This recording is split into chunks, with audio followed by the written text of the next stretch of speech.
आपका स्वागत है मेरे चैनल में। मैं एडवोकेट दुर्गा मेहरबानी। आज हम बात करने हैं भारतीय नागरिक सुरक्षा अधिनियम की धारा 146 के बारे में, जो कि भत्ते में परिवर्तन से संबंधित है। हमारी जो धारा है 144 भरण पोषण से संबंधित है और 146 जो है भत्ते में जो है परिवर्तन से संबंधित है। इसके अंतर्गत भरण पोषण या अंतरिम भरण पोषण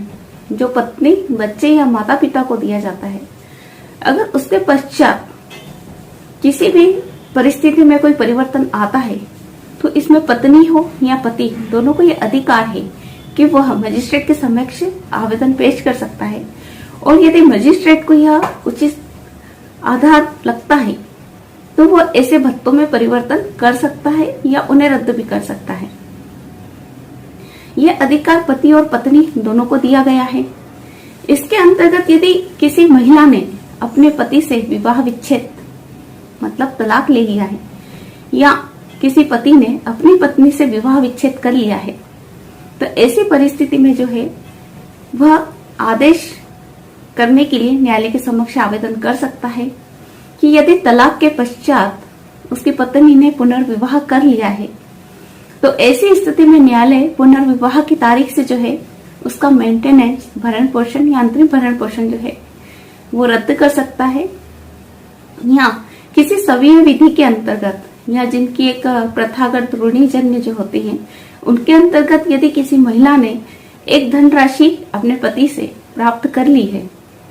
तो उस तारीख से जब वह राशि प्राप्त कर ली है उसने, तब न्यायालय यह आदेश कर सकता है या उसके जो मेंटेनेंस का है दावा उसको खारिज कर सकता है, निरस्त कर सकता है। और तीसरी स्थिति यह आती है कि यदि कोई महिला है जो भरण पोषण की राशि या अंतरिम भरण पोषण की राशि जो है उसे अपनी स्वेच्छा से त्याग करती है, न्यायालय के समक्ष इंकार करती है जिससे कि वह धनराशि लेना चाहती है,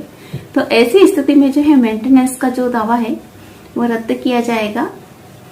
कुछ परिस्थिति में होता है कि पति जो है वह ये चीज को साबित करता है कि उसने पुनर्विवाह कर लिया है, या फिर यह भी स्थिति आती है कि जब पत्नी होती है वो पति की किसी परिस्थिति में कोई तब्दीली आती है। मान लीजिए कि कोई व्यक्ति है वो एक वेतन प्राप्त करता है 50,000 का और उसकी जो है आगे जाकर सैलरी 60, 70 या 80 हजार हो जाती है, तो ऐसी स्थिति में भी माता पिता जो है, पत्नी है, बच्चे हैं, वो न्यायालय के समक्ष आवेदन करके अपने भत्तों में परिवर्तन के लिए उसकी वृद्धि के लिए आवेदन कर सकते हैं।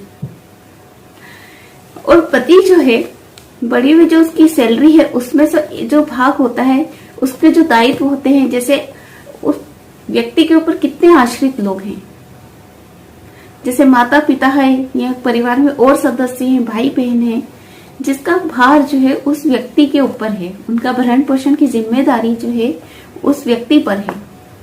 तो ऐसी स्थिति में जो है उसका जो वेतन होता है उसमें से जो भाग होता है उस भाग का डिवाइडेशन होकर ही पत्नी और बच्चों के लिए जो है, माता पिता के लिए जो है मेंटेनेंस पारित किया जाता है। और कोई व्यक्ति है जिससे अंतरिम भरण पोषण या दहेज की राशि के लिए जो है न्यायालय आदेशित करता है, तो उस व्यक्ति के विरुद्ध जब वसूली के लिए डिक्री प्राप्त की जाती है तो उस वक्त न्यायालय इस बात को ध्यान रखेगा कि वह भरण पोषण की राशि या अंतरिम भरण पोषण की राशि जब से आदेशित की गई है तब से वह कितनी राशि प्राप्त कर चुके हैं,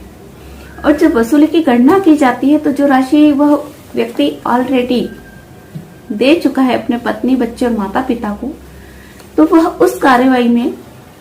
उस राशि को जो है कम किया जाएगा। तो हमारे ये जो नया एक्ट है भारतीय नागरिक सुरक्षा अधिनियम की धारा जो 144 है उसमें भरण पोषण का उल्लेख किया है,